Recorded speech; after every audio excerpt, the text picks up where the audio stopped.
అతని సహోదరులు అతని యందు అసూయపడిరి, అయితే అతని తండ్రి ఆ మాట జ్ఞాపకం ఉంచుకొనెను. ఇక్కడ అతని సహోదరులు అంటే అతని సహోదరులు ఎవరు? యోసేపు యొక్క అన్నలు యోసేపు మీద అసూయ పడుతున్నారు. ఎందుకు అసూయ పడుతున్నారు అనే విషయాన్ని మనం జ్ఞాపకం చేసుకుంటే మనం చాలా, ఎందుకంటే ఈ విషయాన్ని మనం సండే స్కూల్ నుండి నేర్చుకుంటున్న విషయమే అయినప్పటికీ లోతైన విషయాలు దీంట్లో నుండి మనకి కనబడుతున్నాయి. అవి ఏమిటంటే ఈ యొక్క యోసేపుని ఎక్కువగా తండ్రి ప్రేమించేవాడు. యాకోబు ప్రేమిస్తూ ఉంటున్నప్పుడు తనని ఎక్కువగా ప్రేమించడం మాత్రమే కాదు కానీ తనకి వస్త్రాలు ఎక్కువగా రంగురంగు వస్త్రాలు కుట్టించేవాడు, ఎత్తుకొని దింపేవాడు కాదు. అన్నలు ఎంతమంది 11 మంది కుమారులు ఉన్నారు. 12 మంది కుమారులు ఉన్నప్పటికీ ఈ యొక్క కుమారుడి మీద ఎక్కువ శ్రద్ధ అనేది ఉండేది. అంటే శ్రద్ధ ఉండేటప్పుడు ఆ యొక్క శ్రద్ధ చూపిస్తుంటే ప్రేమిస్తుంటే అన్నలకి ఏమైందంటే ఆ యొక్క కుమారుడిని ఒక్కడనే ప్రేమిస్తాడు, ఆ యొక్క కుమారుడి గురించి ఇక్కడ విచారణ చేస్తాడు అనేసి ముందు ఏం చేస్తారంటే వాళ్ళని పగ అన్నది ఫస్ట్ వచ్చింది. ఆ పై వచనాలన్నింటిలో మనకి కనబడుతుంది. ఏంటంటే తన సహోదరు మీద ముందు పగబట్టారు. పగబట్టిన తర్వాత ఏం చేస్తున్నారంటే తన కళలు ఎక్కువగా కంటూ ఉండేవాడు యోసేపు. కళలు కంటూ ఉంటే ఆ కళలు ఏవైతే కన్నాడో ఆ కళలన్నీ కూడా తన సహోదరులకి ఎక్కువగా పంచుకుంటూ ఉండేవాడు. కన్నా ప్రతి కళను కూడా తన సహోదరులతో పంచుకుంటూ ఉంటే వాళ్ళకి ఏమొస్తూ ఉండేదంటే ఎక్కువగా కోపం వస్తూ ఉండేది. నాకు ఒక కళ వచ్చింది, దాన్ని వినండి అనేసి వివరంగా చెప్పేవాడు. మొదటి కళ ఏమొచ్చిందంటే తన పనులన్నీ ఒక పన తనకి ఎదురుగా తను నిల్చున్నాడు. తన చుట్టుపక్కల కూడా నా పనులన్నీ పడుకొని ఉన్నాయి అనేసి, నా పన నిలబడి ఉంది, మిగతా పనులన్నీ నా కాలికి చుట్టుకొని ఉన్నాయి అనేసి చెప్పిన తర్వాత వాళ్ళ సహోదరులు అన్నారు, అంటే నీవు నీకు దాసులుగా ఉంటామా, నేను మృగుతామా అనేసి కోపపడతారు. అయితే ఫస్ట్ టైం పగబడతారు. రెండోసారి కూడా కళ వచ్చింది, ఇంకోసారి కూడా కళ చెప్తాను వినండి అని అంటే ఈ కళలు కానీ వాడు వచ్చాడు, ఎప్పుడు నీకు అదే పని అనేసి వాడిని విసుకుంటున్నప్పుడు కళ వినండి అని చెప్తాడు. చెప్పిన తర్వాత ఏమని కలగంటాడంటే నాకు సూర్యచంద్రులు నక్షత్రములు కూడా నాకు నమస్కారము చేస్తారు, అంత మాత్రమే కాదు నక్షత్రములు కూడా నాకు నమస్కారము చేస్తాయి అనేసి నాకు కళ వచ్చింది అని అంటే మొన్నటి వరకును పనులు నీకు సాష్టాంగ పడతాయి అనేసి చెప్పావు, ఇప్పుడు ఏమొచ్చి మేము మాత్రమే కాదు కానీ నా తల్లిదండ్రులు కూడా నీకు ఏం చేస్తారు, దండం పెడతారు, నమస్కారం చేస్తారా, నువ్వు ఇలాగే మాట్లాడుతున్నావు అనేసి తన మీద ఏమొచ్చింది, అసూయ అనేది వచ్చింది. వాళ్ళ సహోదరులకి కలిగిన అసూయ తండ్రి ఎక్కువగా ప్రేమించడం బట్టికి కాదు కానీ వాళ్ళ సహోదరులు తనకి లోబడి ఉంటారనేసి కళల రూపంలో తనకి తెలియజేస్తున్నారని తనకి అసూయ అనేది కలిగింది. అసూయ కలగడం వల్ల వాళ్ళు ఏం చేయాలని అనుకునేటప్పుడు వాళ్ళ అన్నలకి ఆహారం పట్టుకెళ్ళడానికి ఆ ప్రాంతానికి వచ్చినప్పుడు ఏం చేస్తారంటే నీవు ఎలాగ ఉంటే బాగోదనేసి గోతులు పడేయడానికి ప్రయత్నం చేస్తారు. ఆ గోతులు చంపేస్తే ఇలా దెబ్బలు పడేస్తే మళ్ళీ తండ్రి ఏమయ్యారనేసి మా మీద కోపడతారనేసి ఏం చేస్తారంటే ఇస్మాయిలీలకి అమ్మేస్తారు. ఇస్మాయిలీలకి అమ్మేసిన తర్వాత తన తండ్రి ఒక సింహం వచ్చి తినేసింది అనేసి తండ్రికి ఏదో ఒక మాట చెప్పేసి వాళ్ళు ఆ ఇస్మాయిలీలకి అమ్మేసిన తర్వాత చనిపోయే చెప్తే తండ్రి అలా బాధపడుతూ ఉంటారు. అయితే ఆ అసూయ ఎలా కలుగుతుందంటే తన జీవితంలో అసూయ అనేది ఏర్పడింది, వాళ్ళ అన్నలకు కలిగింది అసూయ. అందుకే ఈ అసూయ వాళ్ళు ఏం కలుగుతుందంటే చాలా మంది జీవితాల్లో అసూయ అనేది సాధారణమైన వస్తువులాగా లేకపోతే కోపం ఎలా వస్తుందో గర్వం ఎలా వస్తుందో అసూయ అనేది కూడా అలాగే వస్తూ ఉంటుంది.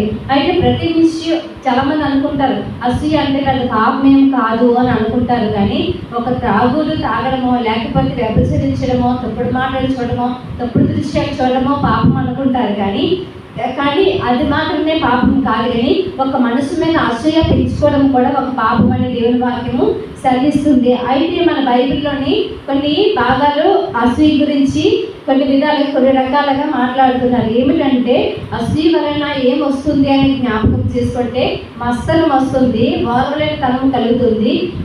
ఇంకోటి ఏమిటంటే వేషధారణ అనేది కలుగుతుందని దేవుని వాక్యము సెలవిస్తుంది.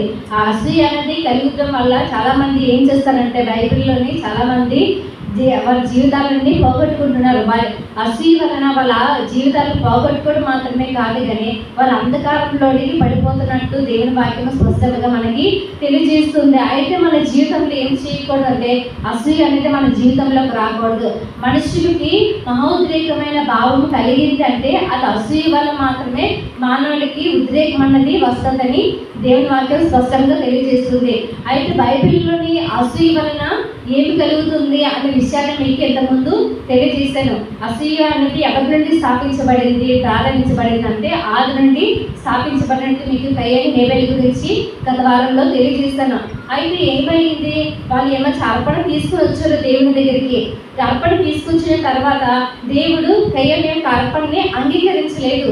అంగీకరించిపోయేసరికి ఏం చేయాలి, అంగీకరించలేదు ఏమిటని ఒకరిని ప్రశ్నించాలి. తన సహోదరునైనా లేకపోతే దేవునైనా లేకపోతే తండ్రినైనా వాళ్ళని ఏం చేయాలి, అడగాలి. ఎందుకు దేవుడు నా యొక్క అర్పణ అంగీకరించలేదు, మనం ఎవరికి ఏదైనా వస్తువు ఇస్తే ఎందుకు తన తీసుకోలేదు అనేసి 10 సార్లు మనకి ఒక డౌట్ అనేది వస్తుంది. కానీ తనకి డౌట్ రాలేదు, కానీ తనకి ఏమొచ్చింది, అసూయ వచ్చింది. ఏంటంటే నా అర్పణ దేవుడు అంగీకరించలేదు, నా సహోదరు యొక్క అర్పణనే అంగీకరించాడు అని అనుకున్నాడు. అందుకనే తన అసూయ వల్ల ఏం చేశాడంటే తన సహోదరిని చంపేశాడు. అసూయ మన బ్రతుకుల్ని ఎలా దిగజారుస్తుందంటే ఒకరిని హత్య చేయడానికి కూడా ఎక్కువగా తోడ్పడుతుందనే విషయాన్ని మనము జ్ఞాపకం చేసుకోవాలి. అసూయ వలన ఏమి కలుగుతుందంటే యాకోబు రాసిన పత్రిక 3:16 మనకి తెలియజేస్తుంది ఏమిటంటే ఏలి అనగా మత్సరమును వివాదములను ఎక్కడ ఉండనో అక్కడ అల్లరి ప్రతి నీచ కార్యములు ఉండునని దేవుని వాక్యము సెలవిస్తుంది. ఏమిటంటే ఇక్కడ కనబడే కార్యం ఏమిటంటే ఒక నీచమైన కార్యం అనేది జరుగుతుంది. ఏ నీచ కార్యం అంటే హత్య చేయబడడం అనేది ఒక నీచ కార్యము. అంటే అసూయ వల్ల ఏమి కలుగుతుంది అంటే మత్సరము వివాదమును అల్లరిని ప్రతి నీచ కార్యములు అనేవి జరుగుతాయని దేవుని వాక్యం మనకి స్పష్టంగా తెలియజేస్తుంది. ఈ నీచ కార్యం జరగడం వల్ల చాలా మందికి అసూయ ఉండడం వల్ల ఎవరంటే తన అక్క, చెల్ల, అన్న, తమ్ముడ, లేకపోతే భార్య, భర్త, లేకపోతే ఎవరనేసి చూడరు. కానీ ఆ అసూయలో ఉండేటప్పుడు వారిలో ఏముంటుందంటే లోపల కుళ్ళిపోతూ ఉంటారు. వారిని నాశనం చేయాలని ఒక టార్గెట్ మాత్రమే పెట్టుకుంటూ ఉంటారు. అయితే వారి జీవితాలలో ఏముంటుందంటే అసూయ మాత్రమే ఉంటుంది. నీచ కార్యాలు చేయడానికి ఎక్కువగా తొడబడతారు. అయితే అల్లరి ప్రతి విధమైన అల్లరి అనేది ఎలా చేస్తారనే విషయాన్ని జ్ఞాపకం చేసుకుంటే అల్లరి చేస్తూ ఉంటారు. చాలా మంది ఏంటంటే స్త్రీలు ఉన్నారనుకోండి, ప్రతి విషయంలో ఏం చేస్తారంటే తన ఎదుటోళ్ళ మీద అసూయ ఎక్కువ, స్త్రీలకు ఎక్కువ అసూయ అనేది కలుగుతుంటుందని మనం చాలా సందర్భంలోని జ్ఞాపకం చేస్తున్నాము.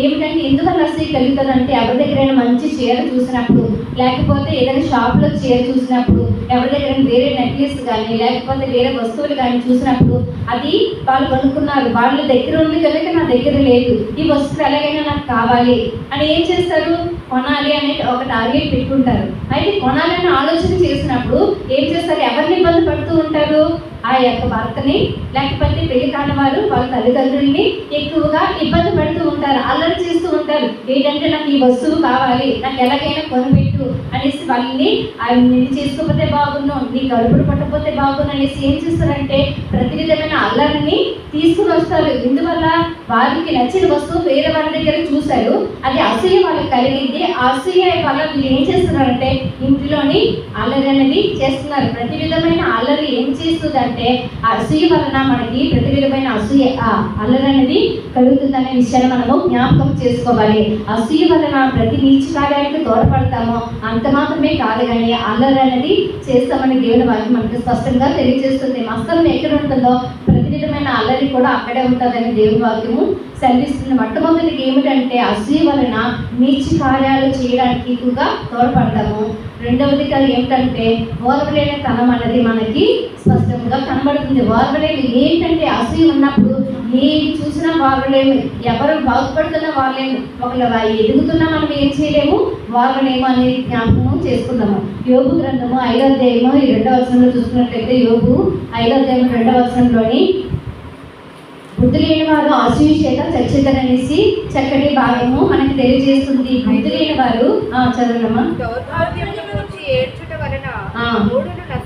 మూఢులు నశించెదరు, బుద్ధి లేని వారు అసూయ వలన చచ్చెదరు. బుద్ధి లేని వారు దేని వల్ల చచ్చెదరు అంటే అసూయ వలన చచ్చెదరు. అసూయ దేని కారణం అవుతుందంటే ఒకరిని అసూయ బుద్ధి, ఒకరి మీద అసూయ అనే బుద్ధి ఉన్నట్లయితే వానికి ఉండే ప్రతి విధమైన ఆత్మ సంబంధమైన ప్రతి కార్యమును కూడా చచ్చేటట్లుగా చేస్తుంది అసూయ అనేది. వాడికి ఏ మంచి బుద్ధి ఉన్నా కానీ అసూయ ఏం చేస్తుంది, తన ఆత్మ సంబంధమైన కార్యాలు కూడా చేయకుండా ఆఫ్ చేసేస్తుంది అసూయ. అంత మాత్రమే కాదు కానీ ఒక మనిషిలో ఉన్న మంచి గుణాలను లక్షణాలను కూడా క్రమంగా తగ్గిపోవడానికి తోడ్పడుతుంది అసూయ అనేది. అయితే ఏం చేస్తుందంటే బుద్ధిహీనుల వల్ల, బుద్ధిహీనులు అసూయ వలన ఏమొస్తుంది, చస్తారు. బుద్ధిహీనులు అసూయ వలన చచ్చేతారని దేవుని వాక్యము సెలవిస్తుంది. అసూయ ఒక మరణానికి తోడ్పడుతుందని మనకి కనబడుతుంది. అందుకే బైబిల్లో ఒక వాక్యం ఉంది, ఏంటంటే యాకోబు రాసిన పత్రిక 1:17 దురాశ గర్భం ధరించి పాపము కలను, పాపము పరిపక్వమై మరణం వచ్చిననిచ్చి దేవుని వాక్యము సెలవిస్తుంది. పాపం వల్ల మనకి ఏమొస్తుంది, మరణం వస్తుంది. అసూయ అన్నది కూడా ఒక విధమైన పాపము. అది ఏమి చేస్తుందంటే పరిపక్వమై గర్భము ధరిస్తుంది. గర్భము ధరించిన తర్వాత అది మరణానికి తోడ్పడుతుందనే విషయాన్ని మనము జ్ఞాపకం చేసుకోవాలి. అయితే బైబిల్ గ్రంథంలో ఒక వ్యక్తి ఎంత భ్రష్టత్వంలో నలిగిపోయాడో ఆ యొక్క ఏం చేశారంటే తన జీవితంలోని ఓర్వలేని తనం అనేది ఏర్పడిన తర్వాత తన జీవితంలో అసూయ వలన తను ఓర్వలేకపోయాడు. ఓర్వలేకపోవడం వల్ల తన జీవితాన్ని ఎలా భ్రష్టపరుచుకున్నాడు అనే విషయాన్ని మనము జ్ఞాపకం చేసుకున్నాం. 1 సమూయేలు 18:8 మనం చూసుకున్నట్లయితే 18:8 చదవద్దు కనండి, సమయం తక్కువగా ఉన్నది కనుక క్లుప్తంగా వివరిస్తాను. అయితే అక్కడ ఫిలిస్తీన్లు గొలియాతు ఏం చేస్తారంటే ఇజ్రాయెల్ మీదకి యుద్ధానికి వస్తారు. యుద్ధానికి వచ్చినప్పుడు తన యొక్క ఎత్తును చూసి ఏం చేస్తారంటే వారు భయపడిపోతూ ఉంటారు. అసలు సాధారణంగా చెప్పాలంటే వాళ్ళ ఎత్తును బట్టి భయపడిపోరు, కానీ రాజు ఏంటంటే ఇజ్రాయెల్ యొక్క ఫిలిస్తీన్ మీదకి యుద్ధానికి వెళ్ళలేక తన భయంతోటి దాగుడిపోయి ఉంటాడు. వెళ్ళిపోయిన తర్వాత తను ఏం చేస్తారంటే అయ్యి యుద్ధానికి వెళ్ళిపోతే నేను చనిపోతానేమో, లేకపోతే నా కుటుంబానికి హాని కలుగుతుందేమో అని తన భయంతో ఉంటే రాజ్య ధైర్యం చేయలేనప్పుడు సైనికులకి ప్రజలకి మేమేం ధైర్యం చేయగలము అనేసి వారు ఏం చేశారు, వారు కూడా ధైర్యంగా ఉండగా ఏం చేశారంటే పక్కన ఉండిపోయారు. అయితే ఫిలిస్తీన్ గొలియాతు ఏం చేస్తున్నారంటే వచ్చి ఇజ్రాయెల్ మీద సవాలు చేస్తున్నారు. ఆ సవాళ్ళని ఎదుర్కోవడానికి ఎవరు వెళ్ళారు, దావీదు వెళ్ళాడు. దావీదు అప్పుడే యుద్ధానికి వెళ్ళాడు. యుద్ధానికి వెళ్ళి దేవుడు గెలిపిస్తాడు అనమాట. యుద్ధానికి వెళ్ళిన తర్వాత దేవుడు గెలిపిస్తాడు. విశ్వాసం నుంచి ఏమని అంటే ఒకవేళ దేవుడు గెలిపించకపోతే నేను దేవునికి సాక్షిగా నిలబడిపోయి మరణమైన దేవుడి కొరకు నిలబడి చనిపోతాను, గెలిస్తే దేవుడి కోసం గెలిచాను అనేసి తనకు విశ్వాసంతో యుద్ధానికి వెళ్తాడు. అయితే యుద్ధ భూమిలోకి వెళ్ళిన తర్వాత యుద్ధం గెలవడం మాత్రమే కాదు కానీ రాజు చేయలేని కార్యములు, ప్రజలు చేయలేని కార్యములు, సైనికులు చేయలేని కార్యములు ఎవరు చేశారు, ఇక్కడ దావీదు చేసినట్లుగా మనకి కనబడుతుంది. ఆ దావీదు ఎవరు, ఒక గొర్రెల కాపరి. ఆ గొర్రెల కాపరి ఏం చేస్తున్నాడంటే విజయాన్ని పొందుకొని తిరిగి వస్తున్నాడు. విజయాన్ని పొందుకొని తిరిగి వస్తున్నప్పుడు అక్కడ ఉన్న ఆ విషయం తెలిసిన యెరూషలేము స్త్రీలందరూ కూడా ఏం చేస్తున్నారంటే ఆ యొక్క విజయం నుండి తిరిగి వస్తున్న దావీదుకి స్తుతులన్నీ పలుకుతున్నారు. స్తుతులు పలుకుతూ ఉంటే వారు ఏం చేస్తున్నారంటే దావీదుకు 10,000 కొలిది, సౌలుకి 1,000 కొలిది అనేసి స్తుతులు చెల్లిస్తుంటే ఆ మాట ఎవరి చెవులు పడింది, సౌలు యొక్క చెవులను పడింది. చెవులు పడగానే ఏంటి, దావీదుకి 10,000 కొలిదా, నాకు 1,000 కొలదా, అదేంటి అలాగనేసి తనలోని ఏమొచ్చింది, అసూయ అనేది వచ్చింది. అంత మాత్రమే కాదు కానీ దావీదు మీద ఏం చేశారు, విషం చూసినట్లుగా మనకి కనబడుతుంది. 1 సమూయేలు గ్రంథము 18:8-9 మనం చూసుకున్నట్లయితే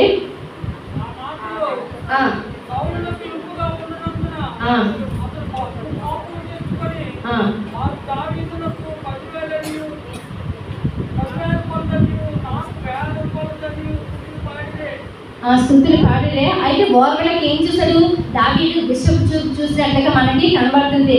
అయితే రాజు అయిన సౌలు ఏం చేయాలంటే దావీదు ఎవరు మీరు చేయలేని సాహసము దావీదు చేశారంటే వాళ్ళు స్తుతులు పలుకుతున్నారు కాబట్టి వారి విషయంలో ఏం చేయాలి, ఈ కార్యం చేయడానికి దావీదు యోగ్యుడు, ఇతడు చాలా గొప్పవాడనేసి అక్కడ ఉన్న ప్రజలకి లేకపోతే స్త్రీలకి తెలియజేయాలి. ఎందుకంటే ఫిలిస్తీయుడు సున్నతి లేని ఫిలిస్తీయుడు వచ్చి సవాలు చేస్తూ ఉంటే ధైర్యంగా ఎవరు కూడా వెళ్ళలేనప్పుడు అక్కడ ఎవరిడాడు గొలియాతు యుద్ధం చేస్తున్నప్పుడు నా ప్రాణం పోయినా పర్వాలేదు, నాకు రాజ్యం రాకపోయినా పర్వాలేదు, నేను అర్థసాక్షిగా నిలబడిపోయినా పర్వాలేదు, కానీ దేవునికి అది అవమానం అనేది లేకూడదని విజయానికి తన యుద్ధానికి వెళితే తను ఏం చేస్తున్నాడు, ఆ వారికి స్థుతులు చెల్లిస్తుంటే అసూయ అనేది పొందుకున్నాడు. తనలో ఏంటి ఓర్వలేని తనము అనేది కనబడుతుంది. విషపు చూపు అనేది చూశాడు. తన ప్రాణాలు తెగించాలనేసి తను ఎప్పుడు కొననా చేయలేదు. అయితే ఏం చేస్తున్నాడంటే తన నేటి నుండి కొననా ఏం చేస్తున్నాడంటే విషపు చూపు చూసినట్లుగా మనకి కనబడుతుంది.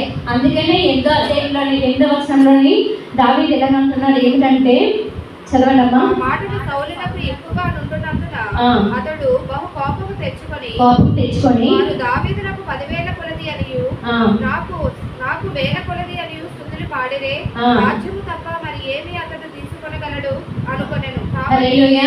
అయితే రాజ్యము తప్ప మరి ఏమి తీసుకొనగలడు. అయితే దావీదు వచ్చిన ఆలోచన ఏంటి, రాజ్యాల కోసం రాలేదు, అలాగేసి తన సాహసాన్ని చూపించుకోవడానికి రాలేదు, కానీ అన్య జనుల మధ్య సున్నతి లేని ఫిలిస్తీయుని యెహోవా జీవం గలవాడని చూపించడానికి వచ్చాడు. నా దేవుని నామ ఘనత దేవుని యొక్క నామఘనత కొరకు నిలబడాలి అనే ఉద్దేశంతోనే వచ్చాడు తప్ప తను ఏం చేశాడంటే దేవుని ఘనతని తేవాలి, లేకపోతే నాకు రాజ్యమే అవసరం లేదు, కానీ దేవుని నామం అనేది ఘనత అనేది పొందుకోవాలని అతను యుద్ధానికి వెళ్ళాడు. అయితే ఏమంటున్నాడు రాజు, రాజ్యం తీసుకోవటమే రాజ్యమైనా ఇచ్చేయచ్చు అనేసి సౌలు అంటున్నారు. కానీ తన రాజ్యం కోసం చేయలేదు, కానీ దేవుని నామ ఘనత కోసం మనము చూస్తున్నామా. అయితే ఏం చేస్తున్నాం, తన ఓర్వలేక తనలోని అసూయ అనేది పెంచుకోవడం వలన దావీదు యొక్క మంచితనాన్ని ఏం చేయలేకపోతున్నాడు,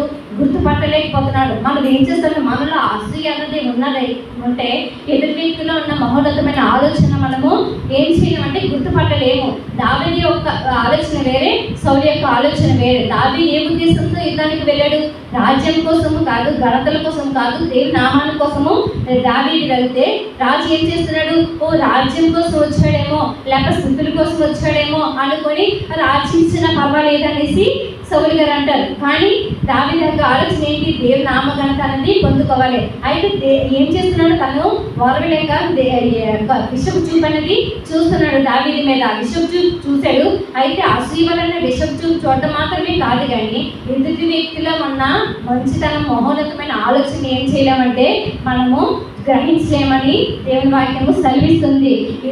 కొంతమంది ఏం చేస్తారంటే ఎదుగుతూ ఉంటే ఓర్వలేరు, అంత మాత్రం కాదు, కానీ దేవుని యొక్క ఆశీర్వాదాలు వస్తుంటే చూసి సహించలేని యొక్క ప్రజలు ఈ లోకంలో ఇప్పటికీ ఉన్నట్లే మనము చూస్తున్నాము. ఏమిటంటే అసూయ అనేది పరిస్థితి ఎలాంటి వారినైనా వారిని దిగజారుస్తుందని దేవుని వాక్యం స్పష్టంగా తెలియజేస్తుంది. అయితే విషపు చూపు చూశాడు. చాలా మంది చూస్తూ ఉంటారు, చూపులు చూసిన వారు ఉంటారు, లేకపోతే కోపంగా చూస్తున్న వారు ఉంటారు. కానీ దావీదు చూపు విషపు చూపు అంటే తను చూడటం వల్ల విషపు చూపు ఎవరికి తగిలింది, తను విషపు చూపు దావీదు మీద చూశాడు, కానీ ఆ విషపు చూపు ఎవరికి తగిలింది అనే విషయాన్ని జ్ఞాపకం చేసుకుంటే తిరిగి సౌలుకే తగిలింది. ఒక పాము ఉందనుకోండి, తని నాగుపాము ఏముంటుంది, దాని కూరలు అన్నింటిలో కూడా విషం ఉంటుంది. మనము ఆ యొక్క జంతువుల గురించి రీసెర్చ్ చేసినప్పుడు ఆ యొక్క పాము స్వభావం గురించి ఒక వ్యక్తి తెలియజేస్తున్నప్పుడు అతను ఏమంటున్నాడంటే మనుషులకి ఎలాగైతే కోపం వస్తుందో ఆ జంతువులు కూడా ఒక టెంపరేచర్ అనేది ఉంటుందంట. ఆ టెంపరేచర్ వస్తున్నప్పుడు ఏం చేస్తాయంటే ఆ చుట్టుపక్కల పడడానికి ఏమీ లేనప్పుడు వాటిని బంధించినప్పుడు వాటి యొక్క టెంపరేచర్ తగ్గించుకోవడానికి లేకపోతే వాటి కోపం తగ్గించుకోవడానికి ఏం చేస్తాయంటే వాటి శరీరాన్ని అవే గాయపరుచుకుంటాయట. గాయపరుచుకునేటప్పుడు తన తోక మీద తనకి కోపం తగ్గే వరకు, తన టెంపరేచర్ తగ్గే వరకు తోక మీద కాటేస్తూ అది ముక్కలు అయ్యేదాకా అది కుడుతూ ఉంటుంది. కుట్టిన తర్వాత ఏం చేస్తుంది, తన విషయం తనలోనికి వెళ్ళి ఆ తోక అనేది గుడిపోయిన తర్వాత అది చనిపోతుంది. అంటే తన విషయాన్ని తనే ఏం చేసింది, పాము తనకి తనే గాయం చేసుకుంది. ఇక్కడ సౌలుని మనం జ్ఞాపకం చేసుకుంటే విషపు చూపు చూశాడు, కానీ తనకి విషపు చూపు చూశాడు, కానీ తన గాయం ఎవరి మీద కలిగిందంటే తనకే తిరిగి తనకి వచ్చినట్లుగా మనము జ్ఞాపకం చేసుకుంటున్నాము. ఆవిడే కింద వచనాలు మనం చూసుకున్నట్లయితే 10-11 వచనాల్లోని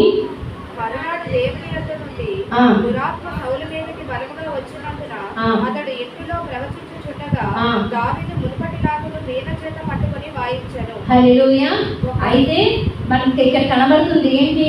దావీదు మీద విషపు చూపు చూశాడు, అయితే దేవుని ఆత్మ వెళ్ళిపోయింది. ఎప్పుడైతే దురాత్మ సౌలు మీదకి వచ్చిందో తను ఏం మాట్లాడుతాడు? పిచ్చి పిచ్చిగా ప్రవచిస్తున్నాడు. కింద వచనంలో మనకు ఉంది, మాట్లాడుతున్నాడు, అలాగా వెరి మాటలు ఆడుతున్నాడు అనేసి పుట్టినోట్లో మనకి కనబడుతుంది. అయితే తను పిచ్చి పిచ్చిగా మాట్లాడుతున్నప్పుడు ఎప్పుడులాగే ఏంటంటే దావీదు వచ్చి ఏం చేస్తున్నాడు? వేణు అనేది వాయిస్తున్నాడు. కానీ తను ఏం చేస్తున్నాడు? మేలు చేస్తున్నాడు. సౌలు ఏం చేస్తున్నాడు? విషం చూపు చూస్తున్నాడు. కానీ దావీదు ఏం చేస్తున్నాడు? తనకి మేలు అనేది చేస్తున్నాడు. చాలా మంది ఏం చేస్తారంటే మేలు చేసే వారికి కీడు కోరుతారు అని అంటారు కదా. కానీ వాళ్ళ రాజ్యాన్ని కాపాడాడు, లేకపోతే ఆ యొక్క గొలియాతు నుండి కాపాడాడు. అంత మాత్రమే కాదు, కానీ ఎన్నిసార్లు ఈ వ్యక్తి పడాలని ఆలోచించిన దురాత్మ సౌలు మీదకి వచ్చినప్పుడు దావీదు ఏం చేశారు? అక్కడ వెళ్ళి ఆ దురాత్మ పోవడానికి వీణ వాయించినట్లుగా మనకి కనబడుతుంది. ఆ యొక్క మహోన్నతమైన ఆ యొక్క ఆలోచనని, దావీదులో ఉన్న మంచి ఆలోచనని ఏం చేయలేకపోయాడు? అసూయ వల్ల తను ఓర్వలేకపోయాడు. ఒక అసూయ వల్ల ఏం చేస్తారంటే వాళ్ళు ఓర్వలేరు అనమాట. ఎదుటి వారి యొక్క మంచి ఆలోచన అనేది కూడా మనము ఆలోచించలేమని దేవుని వాక్యం మనకి స్పష్టంగా తెలియజేస్తుంది. అందుకని సామెతలు 14:30 మనకు ఒక వాక్యం తెలియజేస్తుంది. మూడవదిగా మనం తెలియజేసుకుందాము. సామెతలు 14:30 సాత్వికమైన మనసు శరీరముకు జీవము, మత్సరము ఎముకలను కులి చేయును. హల్లెలూయా. సాత్వికమైన మనసు శరీరములకు జీవం, అయితే మత్సరము ఎముకలను కుళ్ళు అనేసి సామెతలు తెలియజేస్తున్నారు. ఏంటంటే మత్సరము మనకి ఎలా ఉపయోగపడుతుందంటే, మత్సరం అన్నది ఎముకలని కుళ్ళు చేస్తుంది అనేసి మనకి తెలియజేస్తున్నారు సొలొమోను భక్తుడు సామెతల ద్వారా మనకి తెలియజేస్తున్నారు. మత్సరం అంటే మరణం కంటే అతి భయంకరమైనది. ఎందుకంటే మనిషి చనిపోయినా కానీ ఎముకలు చాలా సంవత్సరాలు, 1,00,000 సంవత్సరాల వరకును ఎముకలు అనేవి అలాగే ఉంటాయి అనేసి మనకి చరిత్ర తెలియజేస్తుంది. ఏమిటంటే మనిషి చనిపోయిన తర్వాత ఒక వారంలోనే శరీరం అనేది కుళ్ళిపోతూ ఉంటుంది. కుళ్ళిపోయినా కానీ ఎముకలు అన్నవి కుళ్ళిపోవు. కొన్ని 1,00,000 సంవత్సరాలు అవి బ్రతికే ఉంటాయి. ఎవరైనా వ్యక్తి చనిపోయిన తర్వాత పోస్ట్ మార్టం చేస్తారండి. పోస్ట్ మార్టం చేసిన తర్వాత వెంటనే ఇందులో ఏమి కనపడలేదు అని చెప్పిన తర్వాత ఒక శవాన్ని ఏం చేస్తారంటే కప్పెట్టేస్తారు. ఆ యొక్క శరీరం అన్నది ఆ మట్టిలో కలిసిపోయి పురుగులు పట్టి అయిపోయిన తర్వాత ఆ ఎముకలు మాత్రమే ఉంటాయి. అయితే మనుషులని ఆ ఎముకలు ఉన్న తర్వాత మళ్ళీ పోస్ట్ మార్టం చేయాలంటే ఆ ఎముకల నుండి పోస్ట్ మార్టం అనేది చేస్తూ ఉంటారు. ఆ ఎముకల్లో నుండి ఆ యొక్క ఎముకల్లోని ప్రతిదీ తెలుస్తుంది కనుక ఆ ఎముకల నుండి కూడా కొందరు ఏం చేస్తారంటే పోస్ట్ మార్టం అనేది చేస్తూ ఉంటారనేది ఒక చరిత్ర అనేది తెలియజేస్తుంది అనమాట. అయితే ఏంటంటే ఆ ఎముకలు ఉండబట్టి మనకి ఏం చేస్తుందంటే మన యొక్క శరీరం ఎలాగైతే అందంగా ఉండాలో, లేకపోతే ఆ యొక్క ఎముకలు స్ట్రాంగ్గా ఉంటేనే మనకి ఏముంటుంది? మనము స్ట్రాంగ్గా ఉంటాము. ఎముకలు మాంసము కలిస్తేనే మనిషి యొక్క శరీరానికి రూపం అనేది మనకి కనబడుతుంది. అలాగే ఎముకలు ఏం చేస్తాయంటే కుళ్ళు పెట్టేస్తే ఆ యొక్క ఎముకలు మత్సరం ఉన్న వాళ్ళకి ఎముకలు ఏమవుతాయంటే కుళ్ళిపోతాయి అని చేస్తున్నారు. అసూయ వల్ల ఏమొస్తుంది? మత్సరం కలుగుతుంది. మత్సరం వల్ల ఏమవుతుందంటే ఆ యొక్క ఎముకలకి కుళ్ళు అనేది కలుగుతుందని దేవుని వాక్యం మనకి స్పష్టంగా తెలియజేస్తుంది. ఆ అసూయ వల్లనే మనకు లాస్ట్ టైం తెలియజేస్తాను, యేసు ప్రభువుని ఏం చేశారు? సిలువ వేశారు. సిలువ వేసి అక్కడ ప్రజలు కూడా మాకు ఎవరొద్దు, యేసు ప్రభువు వద్దు, బరబ్బనే కావాలి, సిలువ వేయండి అనేసి అక్కడ ఏకకంఠంతో వారు ఒకేసారి పలికారు. అంత మాత్రమే కాదు, అక్కడ శాస్త్రులు పరిసయ్యులు అందరూ కూడా యేసు ప్రభువుకి సిలువ వేయాలని అసూయతో పలికిన మాటలుగా మనము జ్ఞాపకం చేసుకుంటాం. అయితే వాళ్ళు అసూయతో పలికిన మాటలకి యేసు ప్రభువు సిలువ వేయబడ్డారు. సిలువ వేసిన తర్వాత ఆ యొక్క ఇజ్రాయేల్ ప్రజల రాజ్యం ఏమైంది అనే విషయాన్ని మనం జ్ఞాపకం చేసుకుంటే, ఆ యేసు ప్రభు గారు చనిపోయిన తర్వాత క్రీస్తు సంఘం 70వ సంవత్సరంలో టైటస్ అనే రాజు ఆ యొక్క ఇజ్రాయేల్ దేశం మీదకి యుద్ధానికి వస్తాడు. యుద్ధానికి వచ్చిన తర్వాత ఆ యొక్క యుద్ధంలోని అక్కడ ఉన్న ఆ యొక్క కొన్ని రాజ్యాలు ఏమవుతున్నాయంటే చెదరగా చెదిరిపోతాయి. చెదిరిపోయిన తర్వాత అవి చెదిరిపోయి ఏ రాజ్యానికి అవి ఆ రాజ్యాలు అనేవి విడిపోయి ఉంటాయి. విడిపోయిన తర్వాత 1948లోని ప్రపంచ పటంలోని ఇజ్రాయేల్ దేశం అన్నది ఆ ప్రపంచ పటంలోని ఆ యొక్క కనబడట్లేదు. ఆ పటంలో కనబడకపోతే వాళ్ళు చూస్తున్నారు అసలు ఏమైపోయారంటే చెట్టుకొక్కలు పొట్టుకొక్కలు అనేసి వాళ్ళు విడిపోయి ఉన్నారు. విడిపోయిన తర్వాత 1838 సంవత్సరంలోని దిక్కుబుక్కు లేకుండా వాళ్ళు అలాగ ఊరిపోయినట్టు మనకి కనబడుతుంది. యేసుక్రీస్తు వాళ్ళు ఎప్పుడు చనిపోయారు? తన 37 సంవత్సరంలో 33 సంవత్సరంలో చనిపోయారు. అయితే 70 సంవత్సరంలో టైటస్ రాజు రాజ్యం మీదకి దండెత్తి వస్తారు. అయితే రాజ్యాలన్నవి విడిపోయాయి. అయితే వారిస్తున్న సమాధానం ఏమిటంటే ఈ యొక్క మా రాజ్యాలు మేము ఇప్పుడు దిక్కుముక్కు లేకుండా ఉన్నాము అని అంటే అది మా యొక్క అసూయ వలనే. మా రాజ్యము లేకపోతే మా ప్రజలు మా యొక్క కుటుంబాలు చల్లచిద్ర అయిపోయింటే అది నేను చేసుకున్న అసూయ వల్ల క్రీస్తుకి సిలువ అప్పగించిన వలనే ఇలా మాకు జరిగిందనేసి వాళ్ళు తెలియజేస్తున్నారు. అసూయ ఎక్కడ ఉంటుందో అక్కడ ఏంటుంటుందంటే ప్రతి నీచ కార్యం ఉంటుంది. అంత మాత్రమే కాదు కానీ మూరవలేని తరం ఉంటుంది. అంత మాత్రమే కాదు కానీ మస్తరం ఉంటుంది అనే విషయాన్ని మనము జ్ఞాపకం చేసుకోవాలి. దేవుడు మనల్ని ఎక్కువగా ఆశీర్వదిస్తున్నాడు. ఇప్పటికీ మనం ఏం చేస్తామంటే దేవుని యొక్క ఆశీర్వాదాలకి మనము అనుగుణంగా ఉండలేము. ఎందుకంటే మనలో అసూయ ఉంటుంది. దేవుడు ఇచ్చిన ఆశీర్వాదాన్ని కూడా మనం ఏం చేస్తామంటే ప్రశ్నించే స్థాయికి మనం వచ్చేసినట్లుగా మనకి కనబడుతుంది. కీర్తనలో 106:16 మనం చూసుకున్నట్లయితే కీర్తన 106:16 మనం చూసుకున్నట్లయితే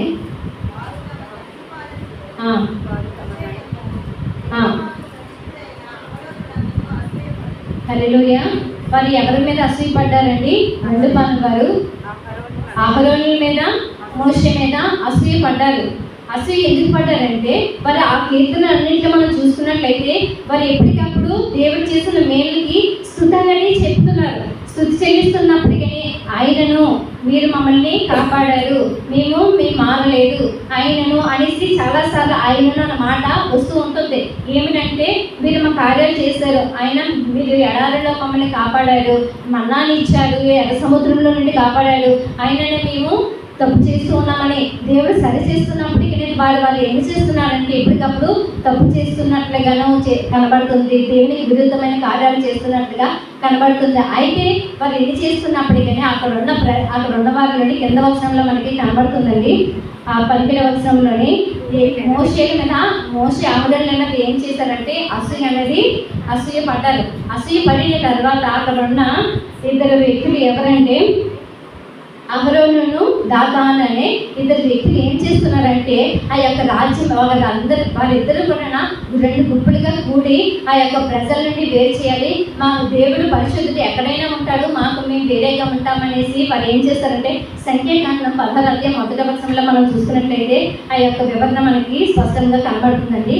సంఖ్యాకాండం 16:1 నుండి మనం చూసుకున్నట్లయితే 3వ వచనం చదువుదామండి. మోషే అహరోనునికి విరుద్ధంగా పోగుపడి మీతో మాకు ఇక పని లేదు, ఈ సర్వ సమాజంలోని ప్రతివాడును పరిశుద్ధుడే, యెహోవా వారి మధ్యన ఉన్నాడు, యెహోవా సంఘం మీద మిమ్మల్ని మీరే హెచ్చించుకొనుచున్నారు అనేసి తెలియజేస్తున్నారు. అంటే మోషే అహరోనుల మీద పగబడుతున్నారు. ప్రతి చోట దేవుడు ఉన్నారు, మా మధ్య ఉన్నారు, మీ మధ్య ఉన్నారు, నువ్వు ఎంతకాలం ఇలా మా కబుర్లు చెప్తావు అనేసి మోషే అహరోనుల మీద అసూయపడినట్లుగా మనకి కనబడుతుంది. మనము చివరిగా జ్ఞాపకం చేసుకోవాల్సింది ఏమిటంటే మనము ఏం చేయాలంటే దేవుని జ్ఞాపకం చేసుకోవాలి. మనకి దేవుడు ప్రతి కార్యాన్ని చేస్తాడు. మేలు చేస్తున్నప్పుడు దేవుని తిరిగి దూషిస్తాము, అంత మాత్రమే కాదు కానీ దేవుని మళ్ళీ క్షమించమని అడుగుతూ ఉంటాము. అయితే మనము ఈ దినాన్ని జ్ఞాపకం చేసుకోవాల్సింది ఏమిటంటే మనలో ఇటువంటి అసూయ ఉందా? ఇటువంటి అసూయ మోషే అహరోనులకి మీద అహరోనుల మీద అసూయ పడ్డారు కదా, వాళ్ళలాగా అసూయ ఉన్నదా? అహరోనుల మీద అసూయ పడినట్లు, లేకపోతే అశూరీయుల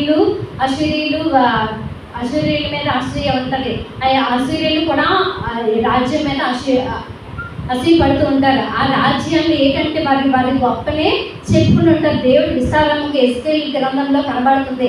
అశూరీయులు ఏమిటంటే వారి యొక్క రాజ్యం విస్తారంగా ఉంటుంది, ఆ యొక్క రాజ్యము చాలా గొప్పగా ఉంటుంది అనేసి వారు మాట్లాడుకునేటప్పుడు ఎస్కేల్ గ్రంథము 31 అధ్యాయము 9-10 వచనంలోని మనకు కనబడుతుంది. ఆ యొక్క రాజ్యం ఏంటంటే చాలా విస్తారంగా ఉంటుంది. అన్ని రాజ్యాలు అక్కడే నిలబడుతున్నప్పుడు వాళ్ళు ఏం చేస్తున్నారంటే వాళ్ళు గొప్పనై దేవుడు ఈ యొక్క రాజ్యాన్ని విస్తారంగా చేశాడు కదా అనే విషయాన్ని జ్ఞాపకం చేసుకోకుండా వారి యొక్క గొప్పని చెప్పుకుంటూ వాళ్ళు ఏం చేస్తున్నారంటే గర్వపడుతున్నారు.